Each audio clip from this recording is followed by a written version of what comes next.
In a city where wealth shines brighter than compassion, some lives are so invisible, even their pain is silent.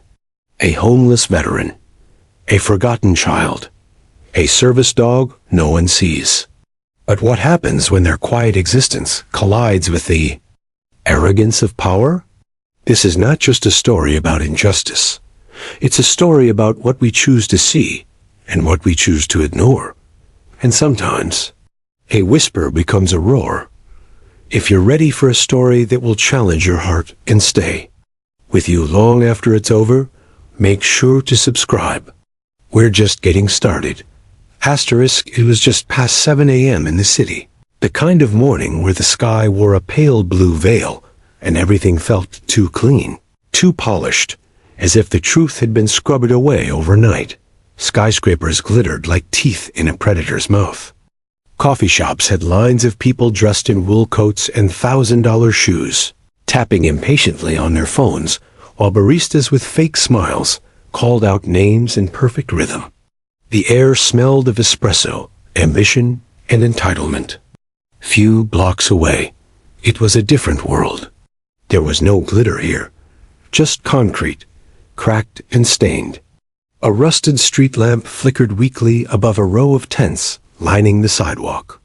One of the tents was made from old campaign posters and shower curtains tied together with shoelaces.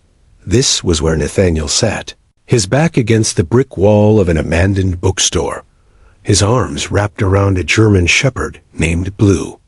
The dog was quiet, its head resting on Nathaniel's lap, eyes half closed. Both of them looked like they hadn't eaten in days. That Nathaniel was a veteran. He didn't like to say much about his past. People didn't ask anyway. His beard was overgrown, his nails chipped and dark with city grime. His coat had the U.S. Army insignia on one sleeve and a rip down the other, exposing the lining inside. He kept his medals tucked in a plastic bag, buried under his sleeping roll, not out of shame, but because no one cared to see them. Across the street, an office tower mirrored the morning sun, its windows shimmering like water. Inside, the lobby was pristine. Marble floors, tall glass walls, a receptionist desk that looked like it belonged in a spaceship.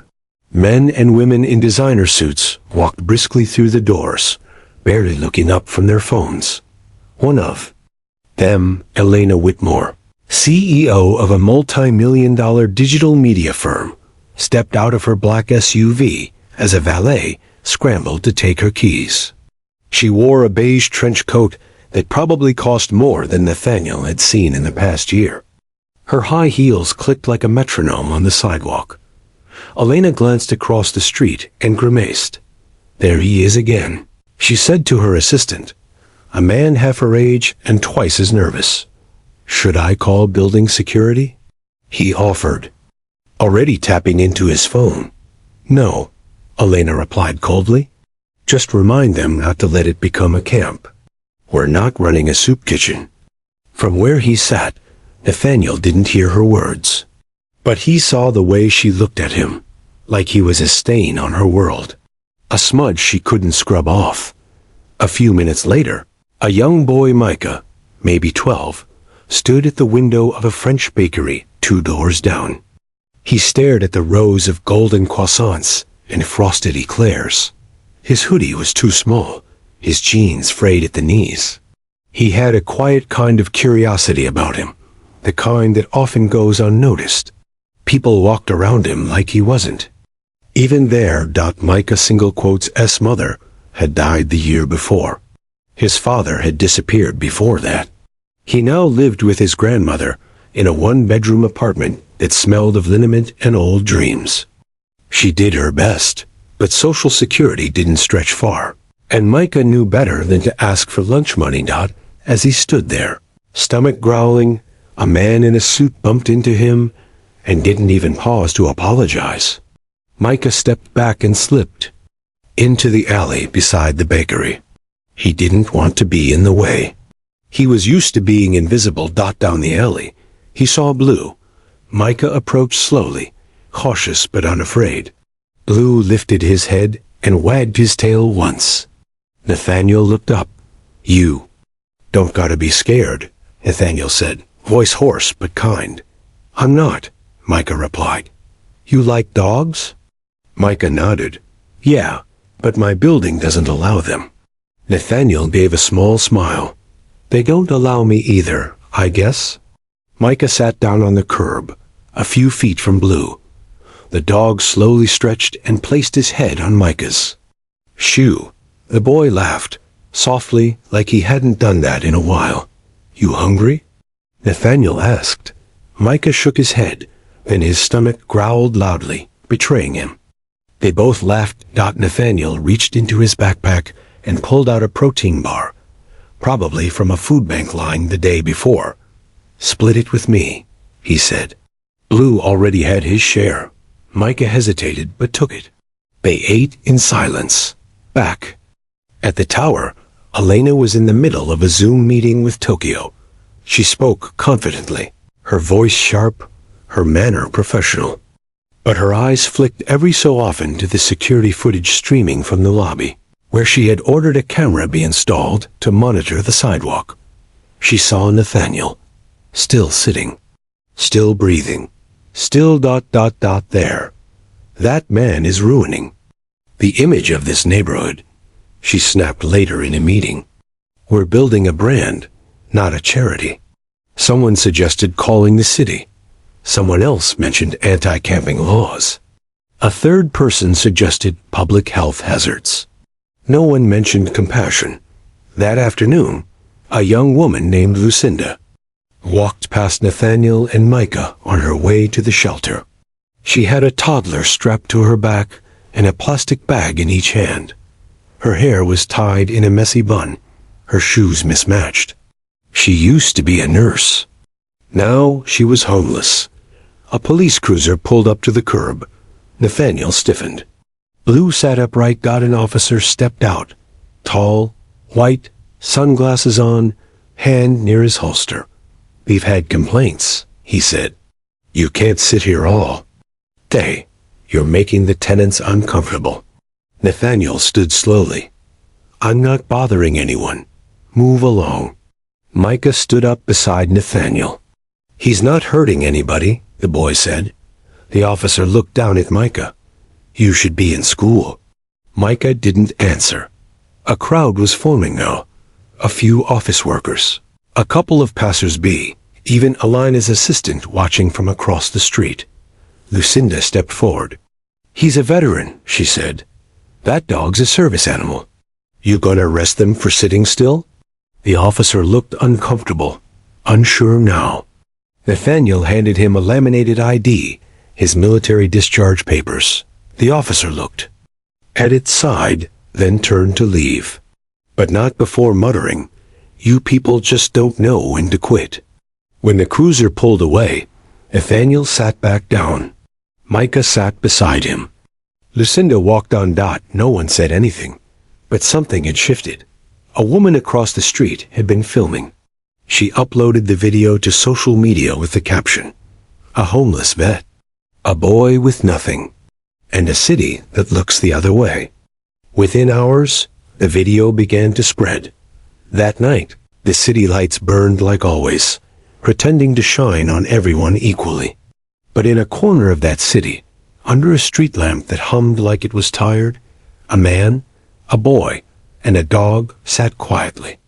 Together, seen, they didn't speak of injustice. They didn't talk about change. But they lived it in the way they shared food, warmth, and silence. And sometimes, that's where a revolution begins, not with noise, but with kindness.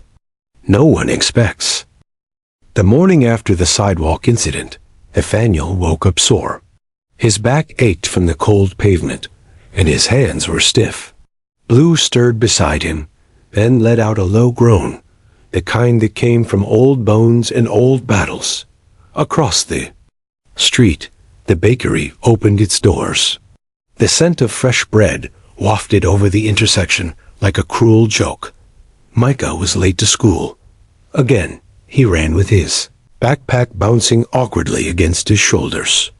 His hoodie was damp from last night's rain. His shoes, which once belonged to his cousin, were now barely held together with duct tape. He didn't tell his grandma he skipped dinner the night before. She'd have offered him her portion, and he couldn't let her do that again. He didn't want pity. What he wanted was for people to stop looking through him like glass dot at school. Micah's homeroom teacher gave him another warning for being tardy. "You know this can affect your record, Micah," she said, tapping a clipboard with her pen. Micah said nothing. She didn't ask why he was late. She never did. Meanwhile, across town, Lucinda stood in line at the shelter, her toddler cradled against her chest like a second heartbeat. She hadn't slept properly in days. The cot at the shelter was too short, the light too bright, and the walls too thin. Lucinda used to have a job. She'd worked as a nurse's aide for 4 years at a small clinic in South Oak Ridge. She loved her work. Helping people had always come naturally to her. It reminded her of her own mother, who had taken care of half the neighborhood when she was alive. But one night, Lucinda had witnessed a senior doctor at the clinic harassing a teenage patient. She reported it. The next day, she was let go due to performance issues. No warning, no severance. Just out, without a job. She couldn't pay rent. Without rent, she and her daughter were on the streets. Now, the shelter offered her 2 hours a day of child care so she could job hunt. But every application she filled out ended the same way. "We'll be in touch." They never were. Her daughter, Isabella, had a cough that wouldn't go away. Lucinda couldn't afford a doctor's visit. Medicaid applications took months. And in the meantime, people looked at her like she was lazy. Like poverty was a disease she caught by choice. That same afternoon, Nathaniel noticed something odd with Blue. The dog had begun limping more heavily. His breathing was labored. He hadn't eaten properly in days. Nathaniel knelt beside him, gently brushing the fur on Blue's back. That's when he felt the fever. Blue's body was hot to the touch. The old dog's eyes, usually sharp and alert, were now glassy and slow to blink. Panic set in. Nathaniel stood and began asking passers-by if they knew any nearby vets.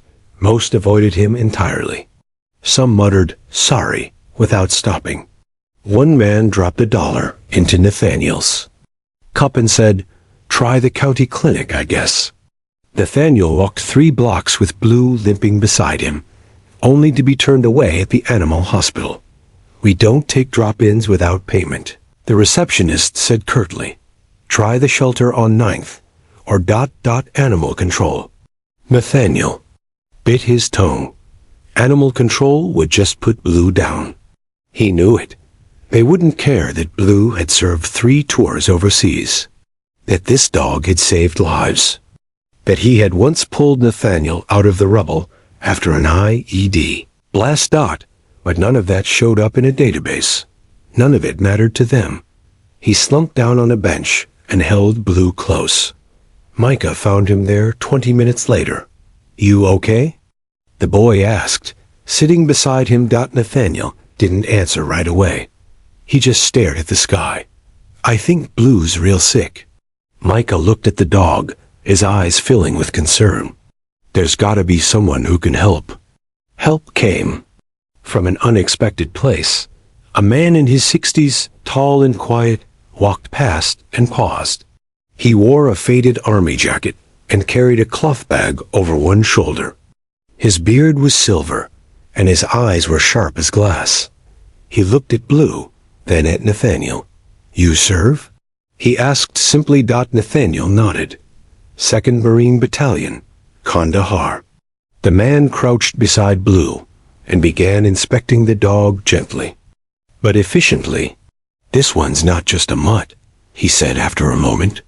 "That's a working line, military trained. You can see it in the way he tracks movement. That scar on the back leg, surgical. Definitely seen action." Nathaniel blinked. "You know dogs?" "I trained them," the man said. "Names?" "Elias." He stood and looked at Nathaniel. Come on. I have a place 10 blocks down. I'll see what I can do. Elias lived in a converted garage behind a mechanic shop. Inside, it was cleaner than expected, modest but organized. A workbench, shelves of supplies, dog leashes hanging like keys on hooks. Nathaniel laid Blue down on a makeshift cot. Elias got to work, checking vitals, cleaning a wound, preparing an injection. He's dehydrated, might have an infection. I can stabilize him, but you'll need antibiotics soon. Nathaniel nodded, his throat tight. Micah stood in the corner, watching in awe. Elias glanced at him. You, his kid? No, Nathaniel and Micah said in unison. Elias chuckled. Could have fooled me. As Elias worked, he began to talk. Not in big dramatic monologues, just simple truths. I trained dogs for 17 years, he said. Army, then police. But they treat them like tools. When they're done with bang. No second chances. He paused. I took in the ones I could. The rest, I still hear him in my sleep. That night, the three of them, Nathaniel, Micah, and Elias, ate canned soup from paper bowls. Blue lay asleep, finally breathing easier. And for the first time in a long time, Nathaniel didn't feel like a ghost. He felt seen. The next morning, back at the city shelter, Lucinda stood before a social worker named Karen, a white woman in a pantsuit who kept glancing at her watch. You haven't shown progress on your employment plan, Karen said, flipping a form. We can only extend your placement another week, unless there's significant change. I've applied to every job on your list, Lucinda replied, trying to stay calm. No one will hire me without an address. Karen shrugged. That's not something we can fix. You'll have to be creative. Lucinda bit her lip. Creative. Like what, lie? Beg? She left the office and sat outside on the shelter steps. Isabella slept in her lap. The city buzzed around her. A woman with a yoga. Matt stepped around her like she was trash. But Lucinda held her baby tighter and whispered, I'm not giving up on you. Elsewhere, Elias and Nathaniel walked to a local corner store where the owner sometimes handed out expired food. On the way, they passed a mural painted on a brick wall, a tribute to local heroes, policemen, firemen, doctors. There were no veterans, no mothers, no kids. Funny who the city chooses to remember, Nathaniel muttered. Elias nodded. That's why we remember each other. Later that night, Micah returned to the garage with a brown paper bag. I stole some meds from the school. Nurse, he admitted sheepishly. Nathaniel looked alarmed. You can't do that, kid. I didn't steal, Micah explained. She keeps extras for field trips. I just borrowed them. Elias examined the pills. Anti-inflammatory. Not perfect, but it'll help. Micah looked at Blue, then at the men. I want to help. I don't want to just watch bad things happen. Nathaniel ruffled his hair. You're already helping, kid. Outside, the city kept moving. Fast, cold, unforgiving, but in a small garage. Lit by one warm bulb, something had shifted. A soldier who'd lost his home. A boy who lost his mother. A nurse who lost her career. A dog who nearly lost his life. And a trainer who lost faith in the system. All of them, slowly finding each other. It started with a flyer, a simple sheet of white paper, posted on utility poles and community bulletin boards across the district. The headline read, Protect our neighborhoods. Say no to encampments. Public Safety Town Hall, Thursday, 6 p.m., City Hall. The bottom was a note in bold. We must take back our sidewalks before it's too late. No one signed it. But everyone knew where it came from. The Midtown Neighborhood Alliance, a group of wealthy residents and business owners, quietly led by Elena Whitmore's boardroom circle. Their message was clear. People like Nathaniel, Lucinda, and Elias weren't just homeless. They were a threat, and the city listened. Within days, sanitation trucks rolled through blocks near the financial district, cleaning sidewalks. They cleared tents, seized belongings, and sprayed bleach on the concrete. People's clothes, food, photos, medicine, gone. No notice. No apology. Nathaniel returned from a vet checkup with Blue to find his sleeping bag, ID, and the last photo of his platoon soaked in chemicals. He knelt on the wet sidewalk, trembling. Blue stood beside him, quiet but alert. Not barking, not growling, just watching. A woman passing by said under her breath, "Good, about time." Nathaniel didn't respond. What could he say? What could he do? Micah arrived an hour later.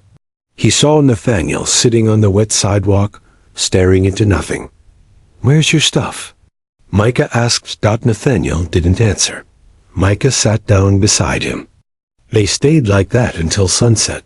Across town, Lucinda had taken Isabella to a free clinic in the basement of a church. A baby's cough had worsened, her chest rattling like a broken toy. The nurse, an overworked volunteer, frowned as she checked Isabella's breathing. "She needs antibiotics." "Today," she said. Lucinda's throat tightened. "I don't have money." "We can give you samples," the nurse said, digging through a cabinet. "But it's not a full course. It might not be enough." Lucinda nodded, blinking back tears. "Thank you." On the walk back to the shelter, Lucinda passed a large window where a digital billboard played above a luxury gym. The ad featured Elena Whitmore smiling confidently in a crisp white blazer with the tagline, "Rebuilding Cities, Empowering People." Lucinda stared at the screen for a long time.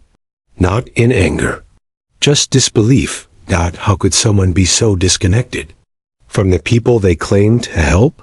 Later that night, at the garage, Elias sat with Nathaniel and Micah. "City's moving fast now," Elias said, turning up the volume on a news segment. A local reporter stood outside City Hall, speaking with concern.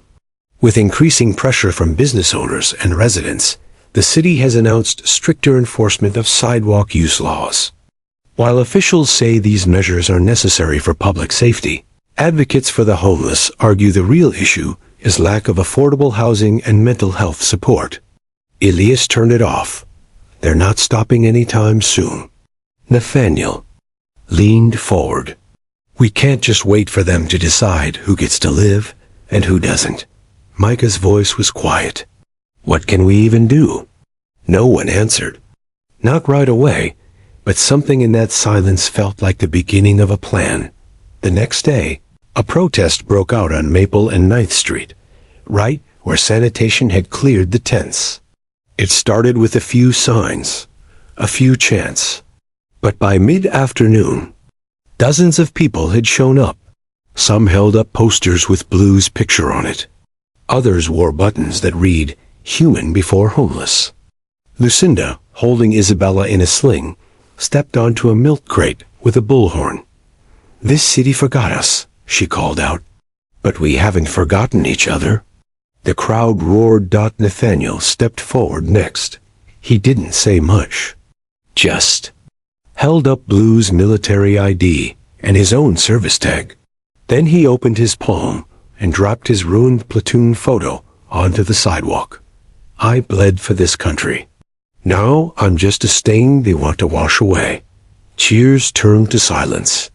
Then a new chant began. No more bleach.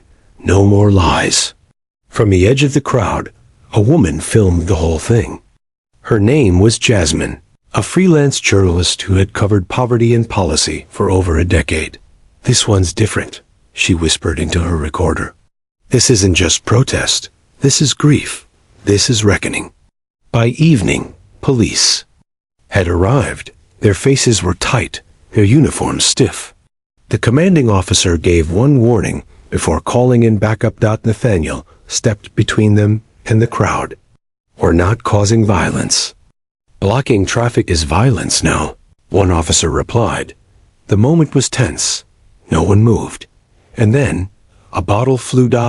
No one saw who threw it. But the glass shattered near a patrol car. The cops surged forward. Blue barked. Micah screamed. Lucinda ducked with her baby.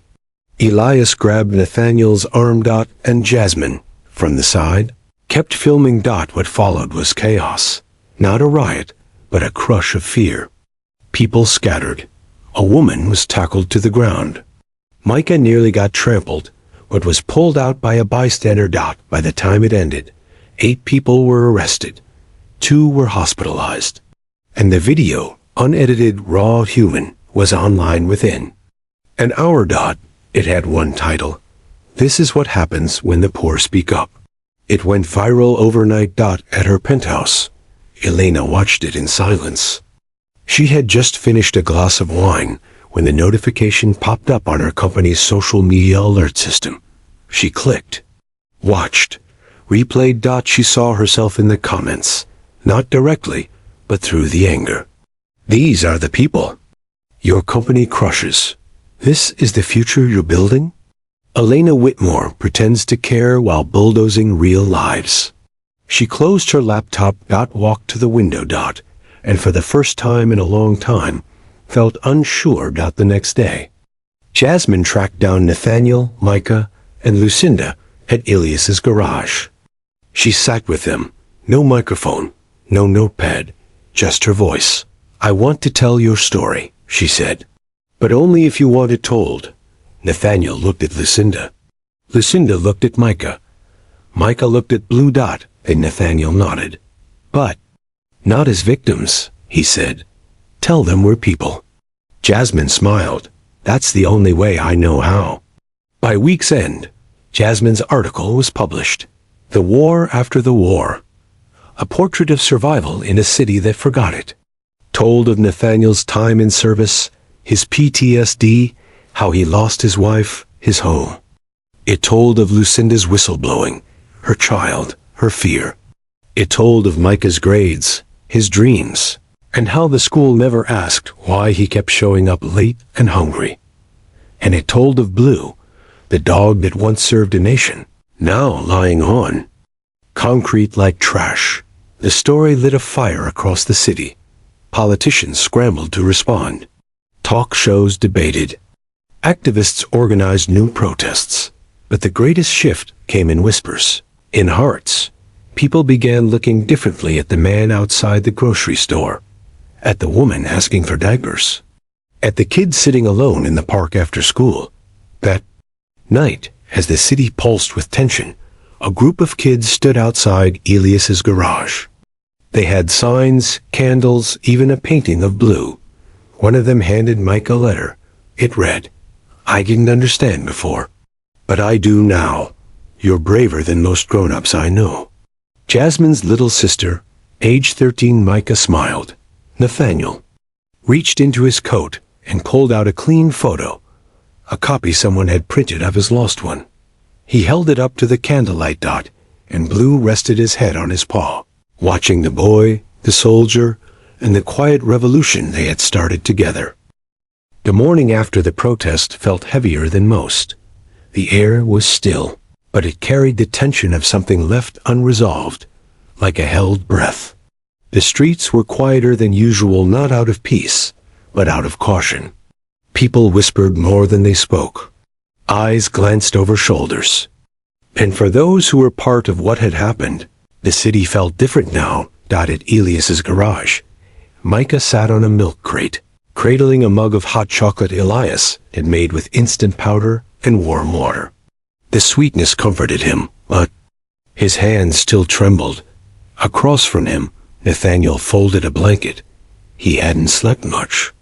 None of them had. Lucinda sat near the wall, rocking Isabella gently in her arms. The baby's cough had eased a little. Thanks to the antibiotics Jasmine helped them get through a local charity. But Lucinda's eyes told another story, one of sleepless nights and quiet fears. Blue was resting too. His breathing was steady. His head rested on his paws, eyes flicking open only when someone moved too quickly. They were safe. For now, but the cost of being seen was beginning to show. That afternoon, Elias went out to run errands. On his way back, two men were waiting for him outside the mechanic's shop. "Hey, Doc," one of them said. His smile was sharp, his eyes colder than winter. "I'm not a doctor," Elias replied, sensing trouble. "Well, you play one for strays, don't you?" the other man said. "And for bums. Thought we'd stop by and say thanks for making our neighborhood look like garbage." Elias didn't flinch. "You got something to say. Say it." The first man stepped closer. "We don't like your type giving handouts to criminals. You think that vet's some kind of hero? He's a junkie. The girl's a welfare queen. The kid? Probably a thief in training." Elias's jaw tightened. "You need to leave." The second man leaned in. "Or what?" Elias didn't say a word. He simply stared. The kind of stare that told a man he'd seen worse. Done worse. Survived worse. They left, but not without spitting on the sidewalk. Inside the garage later, Elias patched up a broken window. Someone had thrown a rock. Nathaniel offered to help, but Elias shook his head. "They're scared," Elias said. "Scared of people they don't understand. That's how hate grows." "They should be scared," Nathaniel muttered. "We're not going anywhere." "We shouldn't want revenge," Elias said softly. "We should want change." That night, Elias wrote a letter. To whom, he didn't say. But he folded it carefully and tucked it into an envelope marked, "If I don't come back." Micah saw it and said nothing. Meanwhile, Lucinda received a letter of her own, delivered by hand. From Child Protective Services. It was an official notice. An anonymous report had been filed accusing her of endangering her child by exposing Isabella to dangerous gatherings and unstable living conditions. A hearing was scheduled. Lucinda stood in the shelter hallway, gripping the paper so hard her fingers turned white. "Anonymous," she whispered, tears rising in her throat. "Cowards." The shelter director saw her and tried to offer support. "You'll need legal help," Lucinda nodded. But she knew what this was. Retaliation. Punishment for daring to speak. For daring to matter. That night, back at the garage, she held Isabella longer than usual. Kissed her forehead over and over. Whispered promises the world might not let her keep. Micah watched silently. "I can't lose her," Lucinda said. Nathaniel reached across the table and took her hand. He didn't say anything. He didn't need to. He knew what it was like to lose family. To hold guilt like it was part of your skin. They sat in that stillness together, like soldiers in the same foxhole. Meanwhile, Elena Whitmore sat in her high-rise office staring at two emails. One was from the Midtown Neighborhood Alliance, praising her for standing firm against disorder. They asked for her public support at the upcoming town hall. The other was from Jasmine, requesting an interview. Elena rubbed her temples.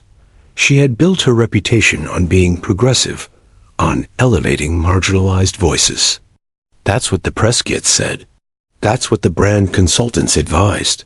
But now? Now she was the villain in a story that was quickly unraveling the fabric of her perfectly curated identity. Part of her wanted to ignore it, to shift the blame, to fire a few people, issue a press release, and go back to pretending. But then she remembered the thud of the protest, the trembling voices, the eyes of that child on the news feed, Micah saying nothing, but saying everything. And for once, Elena didn't know what to do. So she did something rare. She left the office. Alone. She walked 10 blocks without her car. Without security. People didn't recognize her. Not dressed like this. Not walking through these streets. She stopped in front of Elias's garage. It was the first time in years she had walked without being seen. Now she stood outside a place that saw everyone, and she knocked. The room went quiet when Elena walked in. Lucinda stiffened, clutching Isabella tighter. Nathaniel stood, not angry, just guarded. Elois raised an eyebrow, but didn't move. Micah looked confused. I came to talk, Elena said. To who? Lucinda asked, her voice sharper than steel. To all of you. Elias gestured to a chair.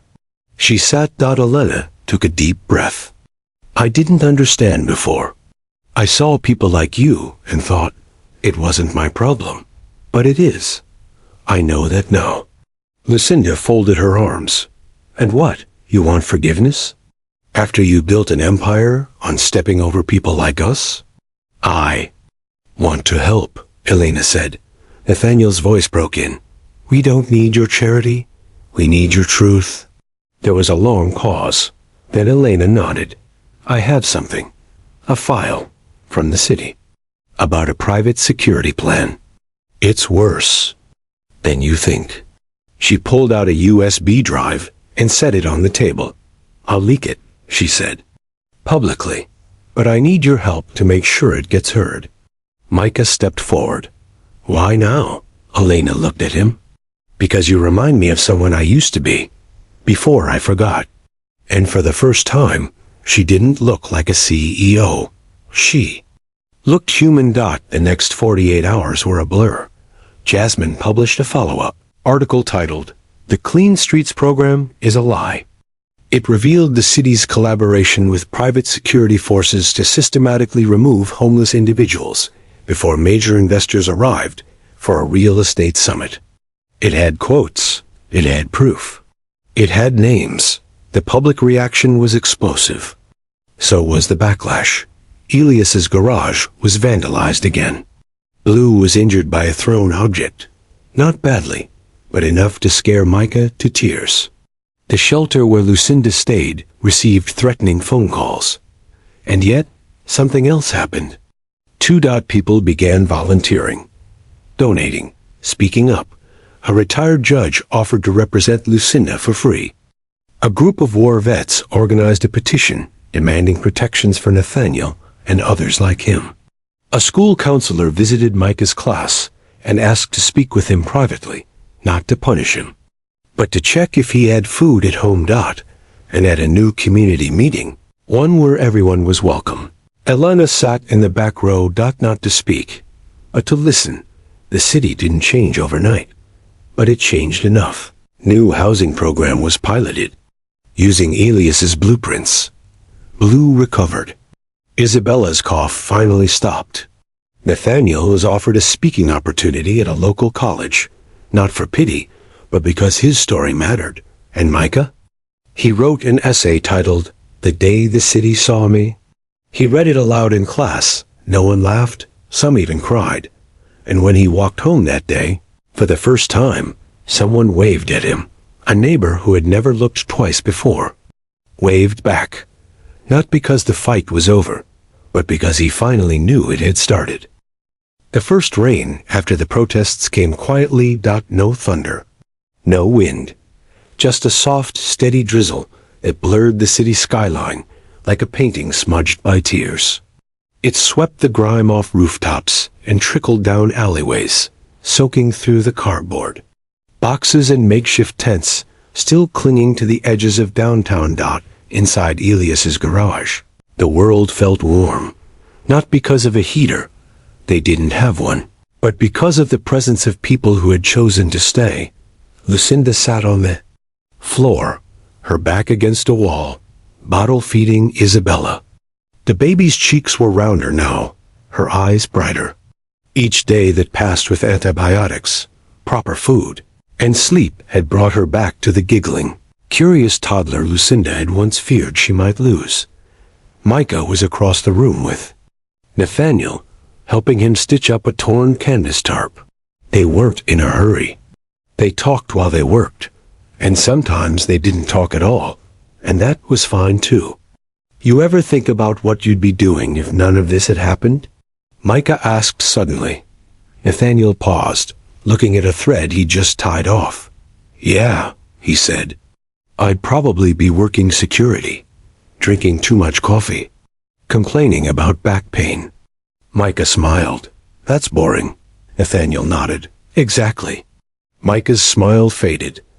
I think I'd be drawing. In a real class, you know. Not just ... sketching on napkins and cardboard. Nathaniel didn't respond right away. He reached into his pack and pulled out a thick black sketchbook. Was saving this for a special occasion, he said, handing it to Micah. Think it's about time. Micah's eyes widened. The cover was clean, unbent. The pages blank, waiting. You sure? Yeah, Nathaniel said. Just promise me you'll fill it. Micah hugged the book like it was a living thing. Meanwhile, Lucinda quietly observed Elena. Yes, Elena Whitmore was still here. She had returned to the garage every day since their tense confrontation. She didn't come to give speeches or throw money at the problem. She came to work. She had rolled up her sleeves and swept the floor. She'd brought hot food twice. She even helped Micah with math homework once, though he ended up explaining it better than she did. Lucinda didn't trust her yet. Not fully. But she couldn't deny the woman's effort. One morning, Elena arrived drenched in rain. She didn't ask for a towel. She just stepped inside, removed her heels, and began unpacking a box of donated blankets and socks. Why are you still coming here? Lucinda asked. Elena didn't look up. Because I can't change what I was, but I can change what I do now. That's not an answer, Lucinda said, her tone sharp. Elena paused. Okay, then maybe. Because I'm tired of pretending I'm not part of the problem. Lucinda narrowed her eyes. You think this makes up for it? No, Elena said softly. But maybe it's a start. There was no forgiveness exchanged. But Lucinda handed her a towel, and for now, that was enough. That afternoon, the tension broke in an unexpected way. Blue FARTED loudly. Micah burst into laughter, dropping his pencil. Elias chuckled. Nathaniel raised both eyebrows and leaned away dramatically. Even Lucinda laughed, covering her mouth to hide the snort. And then, to everyone's shock, so did Elena. Not a polite business lunch chuckle. A real laugh, a shoulder shaking, tear-wiping laugh that surprised even her. God, she said, catching her breath. He's still got it. Blue wagged his tail proudly. Something shifted in that moment. Walls cracked, just slightly. Not enough to bring them down, but enough to peek through. Later that evening, Elias pulled Nathaniel aside. You've been different lately, Elias said. You sleep more. You talk more. Nathaniel shrugged. Guess it's hard to be a ghost when people keep looking at you. Elias nodded. You thinking of moving on? Nathaniel looked around the garage, at the folded blankets, the hanging leashes, the quiet hum of a makeshift heater. Maybe, he said. But not yet, Elias smiled. Good, we still need you. Across the garage, Elena sat beside Micah as he drew in the sketchbook Nathaniel had given him. What's that? She asked, pointing at a half-finished page. Micah hesitated. It's you. She raised an eyebrow. You're in the middle of a protest, he said. People are yelling. Some are cheering. Some are mad. You're just ... standing there. Elena looked at the drawing. She wasn't smiling in it. She looked unsure, alone, human. It doesn't look like me, she said. Micah shrugged. Maybe? It will one day. That night, Lucinda stepped outside for air. The rain had stopped, but the sidewalk still glistened. She stood under the street lamp, eyes closed, letting the cool air wrap around her. Nathaniel joined her a few minutes later. Can't sleep? He asked. Lucinda shook her head. Too quiet. He chuckled. I remember when that was a good thing. They stood in silence. Then Lucinda spoke. You think it's possible? She asked. For people like us to actually make it out of this? Nathaniel didn't answer right away. Then he said, I think surviving is already a kind of winning. Lucinda smiled sadly. Not enough for me, not anymore. Nathaniel looked at her. And let's aim for more. She looked up at him. You really believe that? I'm starting to, he said. Lucinda reached out and took his hand. Not romantically. Not dramatically. Just honestly, and he held it. The next morning, something even more unexpected happened. A woman from City Hall arrived at the garage. Not with cops, not with warnings, but with a clipboard and a confused smile. I'm here about the pilot program, she said. Everyone stared at her. She double-checked her notes. The city's launching a test phase. Low-cost transitional housing for unhoused veterans and single-parent families.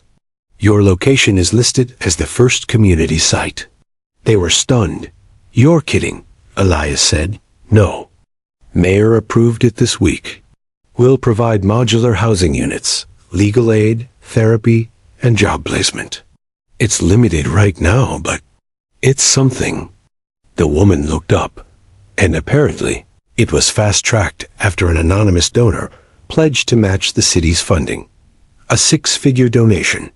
Everyone turned slowly to look at Elena. She blinked. Don't look at me like that. I just filled out some forms. Lucinda stepped forward. Why didn't you tell us?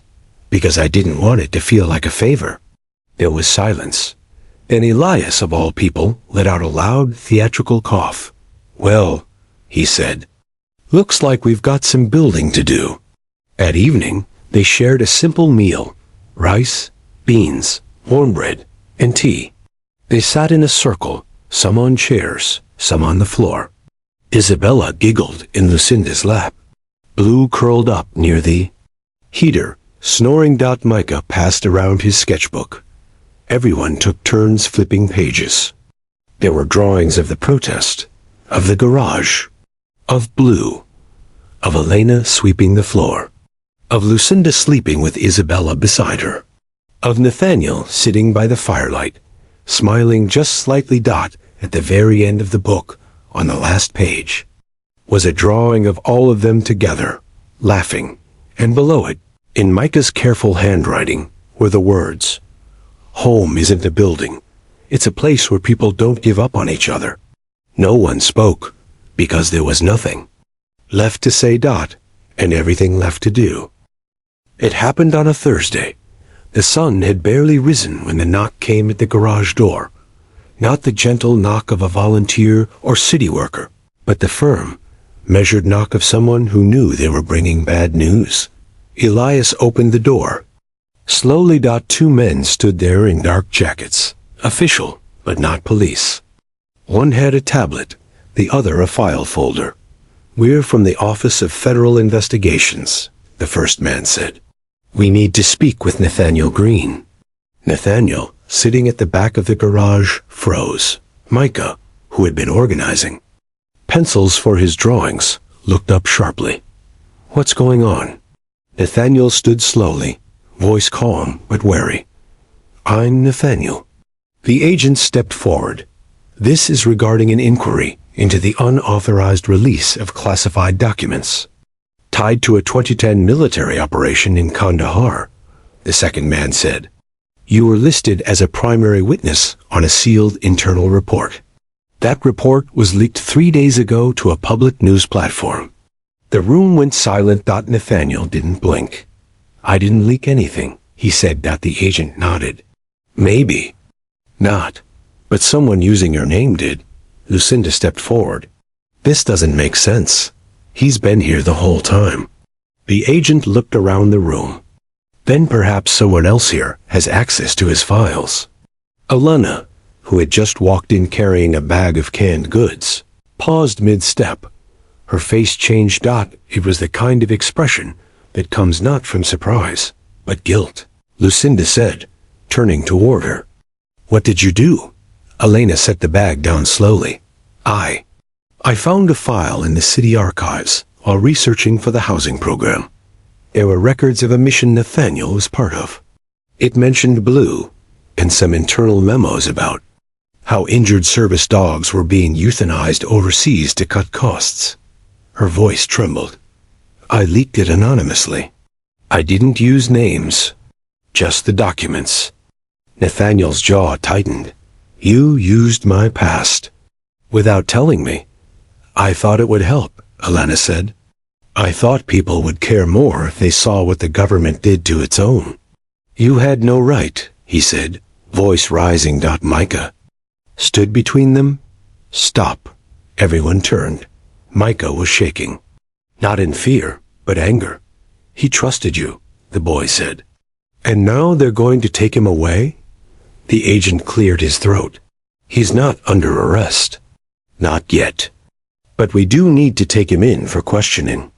Nathaniel grabbed his jacket and nodded. I'll go, he said. But I'm not apologizing for surviving. Blue stood and moved to his side, ears alert. One of the agents hesitated. The dog needs to stay. Nathaniel looked down at Blue. He stays with me. Elias stepped forward. I'll go with him. No, Nathaniel said. You stay. Look after them. He turned to Micah and forced a smile. Hold down the fort, kid. Micah tried to smile back, but his eyes were full of tears. Nathaniel left without handcuffs, but with the weight of a man being taken away from his family. Again, the garage was quieter that day than it had ever been. Lucinda sat by the window, staring out. Isabella played. Nearby, unaware of what had happened, Elena tried to help clean, tried to cook, tried to speak, but no one wanted her words. I thought I was doing the right thing, she whispered. Maybe, Elias said, but you did it the wrong way. That night, Elena didn't go home. She slept in her car, parked just outside the garage.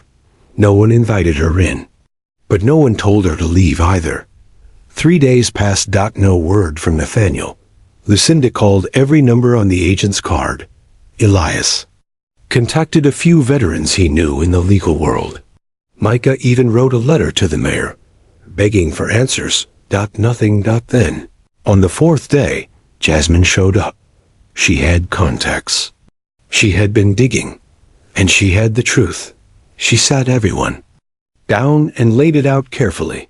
The files Elena leaked were real and damning, Jasmine said. They show a pattern of the military euthanizing injured working dogs after missions, without proper evaluation. Blue was on that list, but Nathaniel smuggled him out. That's why he's in trouble. He saved Blue, Micah said. They're going to punish him for that? Jasmine nodded.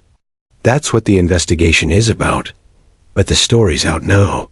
People are paying attention. Elias leaned back, eyes thoughtful. So we use it. Lucinda frowned. What do you mean, we use the story? The people who watched that video, who read that article, who donated food, blankets, money. We bring them all together. We make this too public to ignore.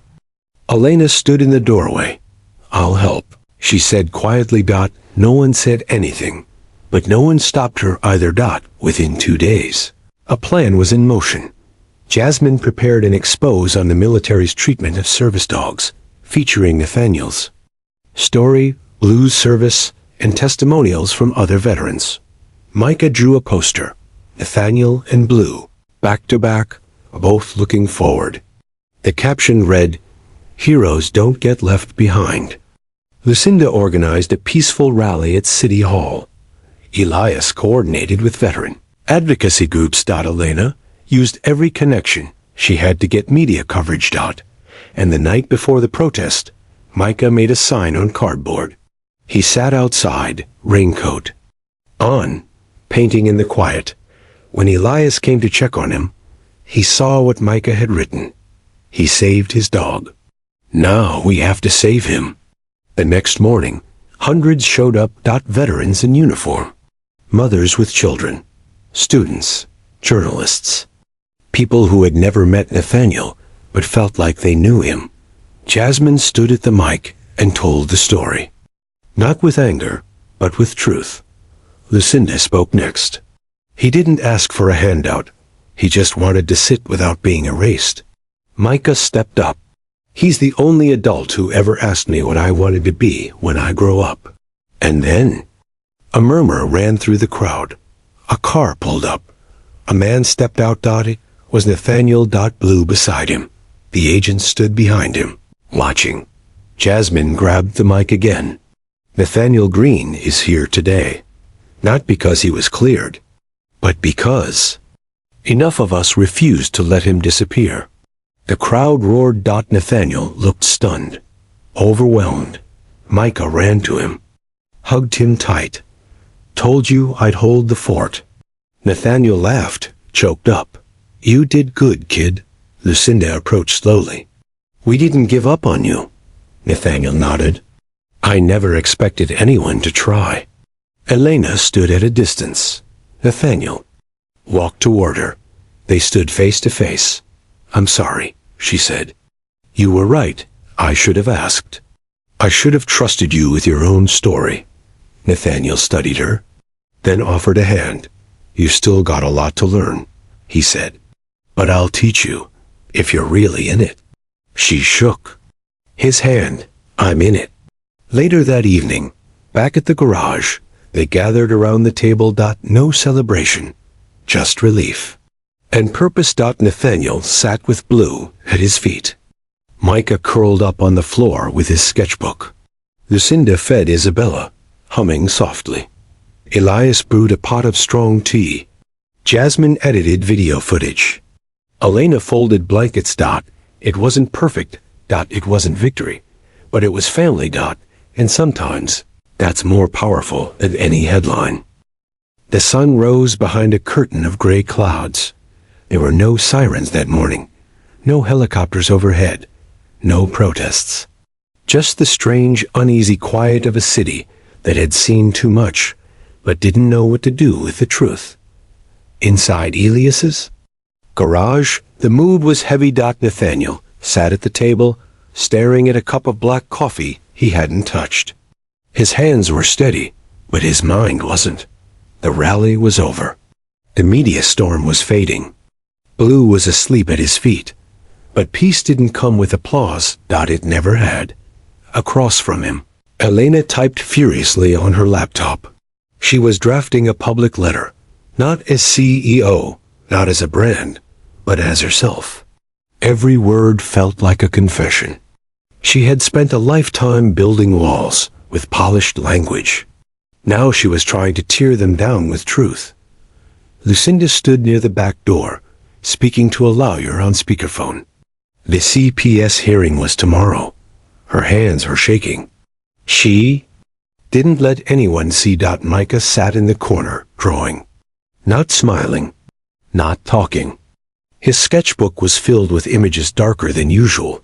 Storm clouds, cracked sidewalks, people walking past each other without faces.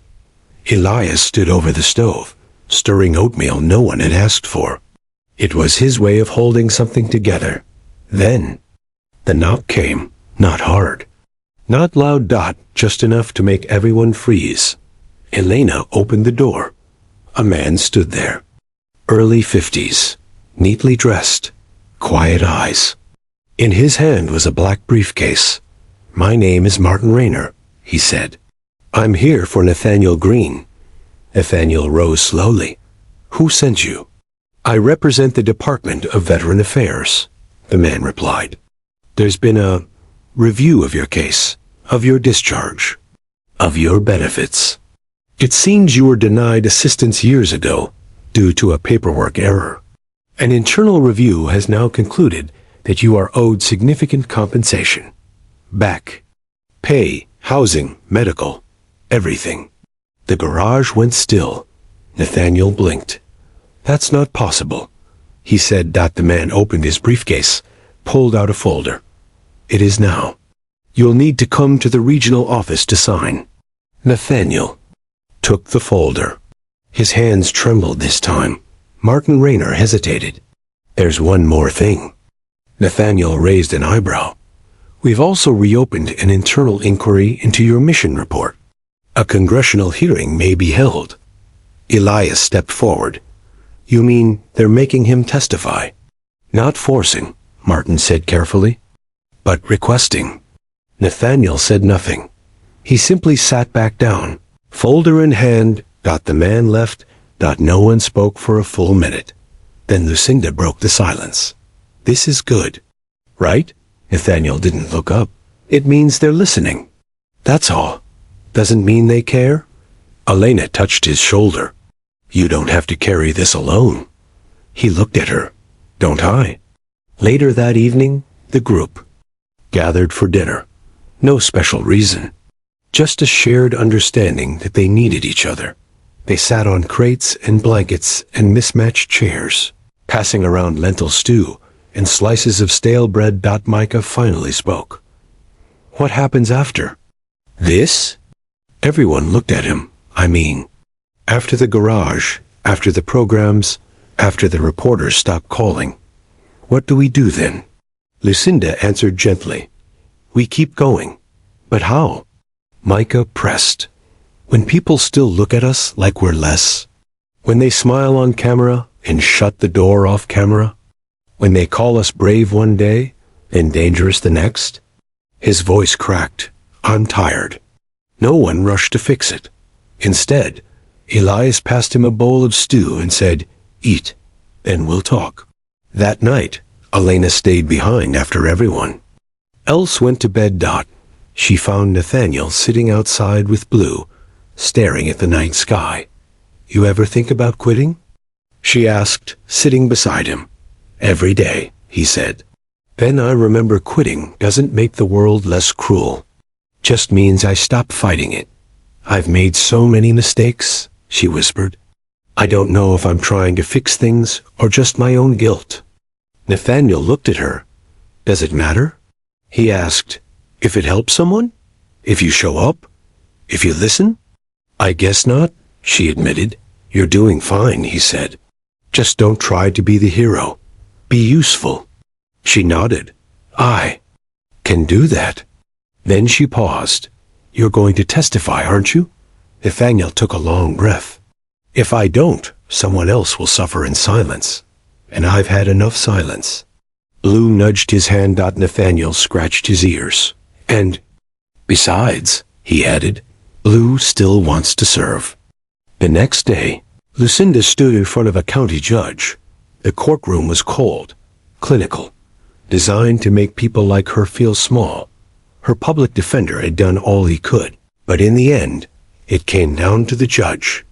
Lucinda stood, holding a folder of documents, medical records, shelter history, community letters, including one written by Elena, and a photo Micah had drawn of Lucinda holding Isabella in front of the garage. She looked at the judge. I've made mistakes, she sighed, voice steady. But I've never stopped trying to give my daughter a better life, and I won't stop now. The judge looked at her, then at the documents. Then finally, at Isabella, sleeping peacefully in her stroller. Judgment was reserved, but something in the judge's eyes had softened. That night, Lucinda returned to the garage, collapsed into her sleeping bag, and cried quietly. Not out of fear, but release. Micah sat beside her and offered a corner of his blanket. 2 days later, Micah received a letter. It was from a local arts foundation. They had seen his drawings in Jasmine's article. They were offering him a scholarship, a summer program in visual storytelling, taught by real artists. Micah ran through the garage, shouting. Nathaniel picked him up and spun him in a slow circle. See? He said. The world's watching now. Micah grinned. I'm going to draw everything. And we're going to be in every frame, Lucinda added. Elias just nodded, eyes twinkling. Damn right. But that night, something darker arrived. A letter taped to the garage door. No return address. Just 3 words, written in thick black ink. Stay in line. No signature. Just a crude sketch of a target drawn below it. Everyone stared at it in silence. Micah swallowed. What does it mean? Nathaniel pulled it down. It means we're making someone uncomfortable. Elena took out her phone. I'll report it, Elias nodded. And we prepare. The garage was different after that. Dot still warm. Still filled with laughter sometimes, but always alert.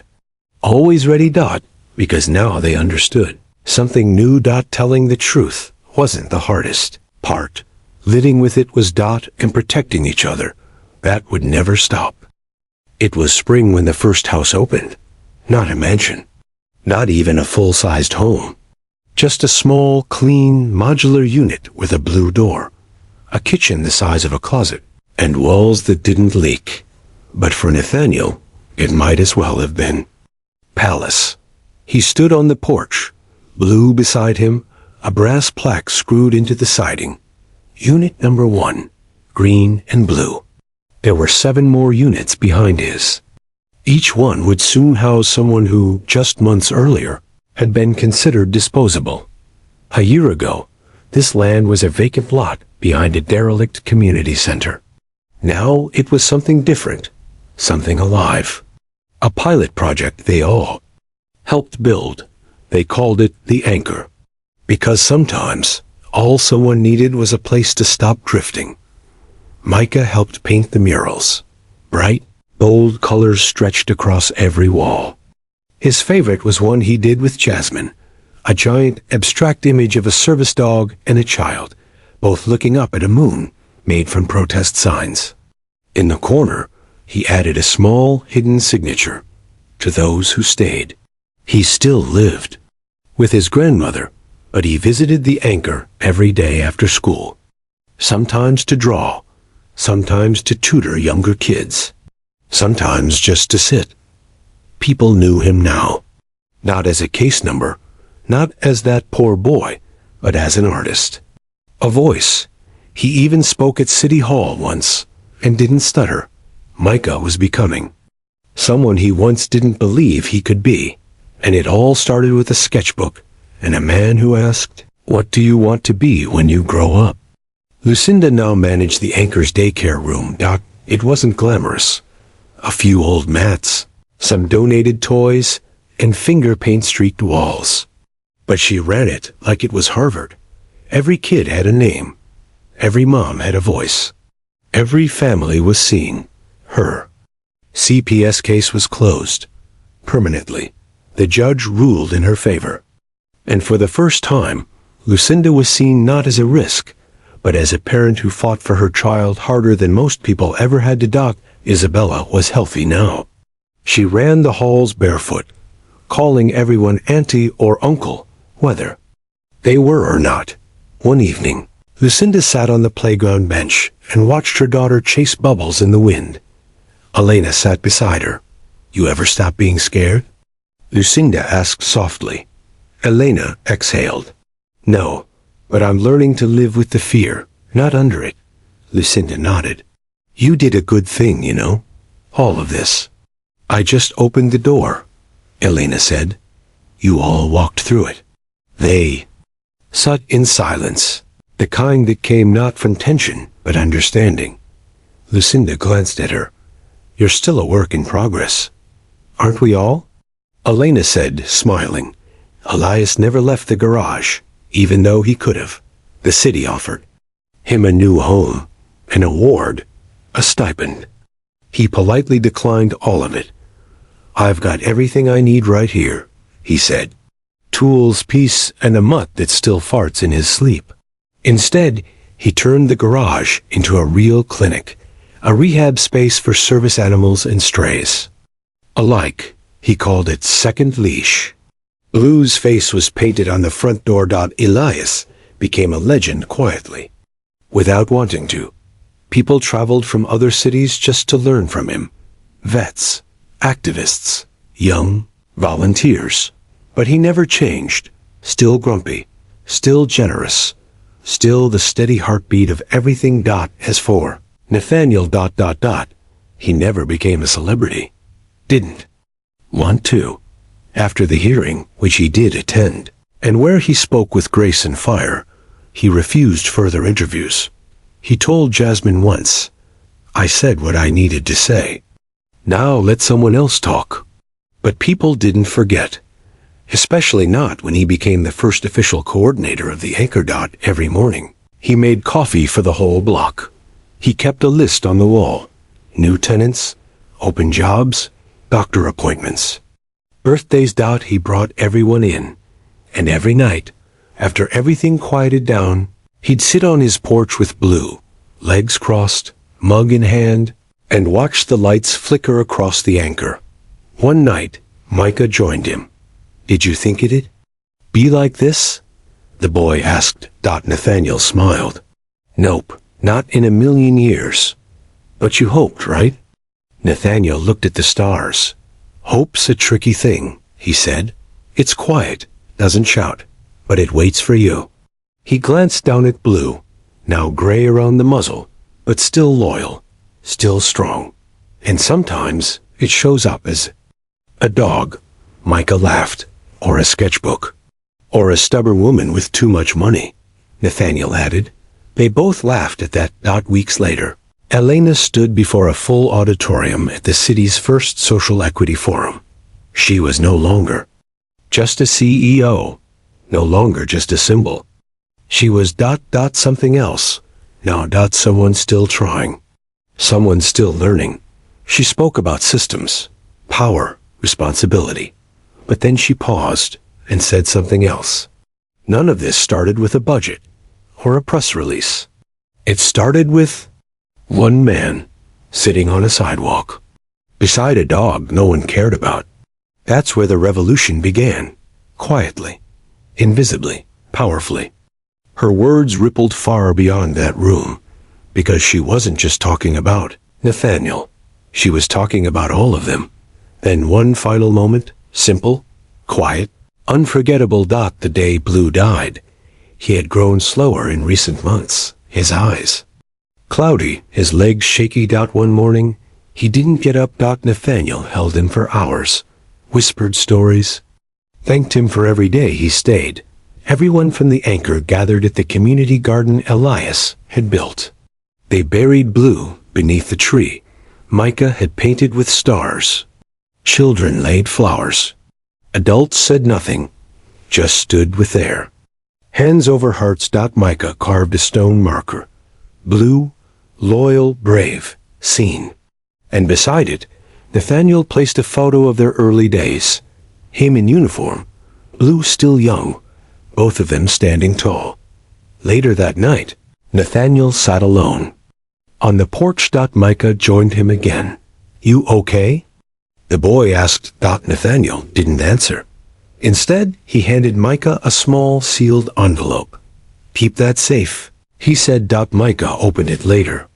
It was a letter, handwritten. It read, if you're reading this, it means you're ready to lead, to carry this place forward. Don't wait for someone else to fix the world. Start with what's right in front of you. That's enough. Love, N. Micah cried when he read it, but only a little, because he understood. And the next morning, he showed up early to unlock the Anchor's gates. He carried a clipboard under one arm and a sketchbook under the other. He wore Nathaniel's old jacket, 2 sizes too big, but perfect. And when a new family arrived that day, a single father and 2 little girls who had lost everything in a fire, Micah greeted them first. He showed them where the beds were, where the mural room was, where the warmest part of the garden got sun in the morning. And before he walked away, he handed the youngest girl a pencil. Draw whatever you want, he said. This place is yours now, too. That night, Jasmine walked the perimeter of the Anchor for one last time. Before heading out on assignment to another city, she looked back once, then smiled, and whispered to herself, we didn't just survive. We changed the story. Asterisk, not every ending comes with a rescue. Not every scar fades. But sometimes, when strangers become allies, and silence turns into action, the world shifts. Even just a little. If this story moved you, share it. Speak it. Let it be the start of something. And if you believe that stories like these deserve to be told, subscribe. Because there are more voices out there waiting to be heard. And we're not dull in telling them.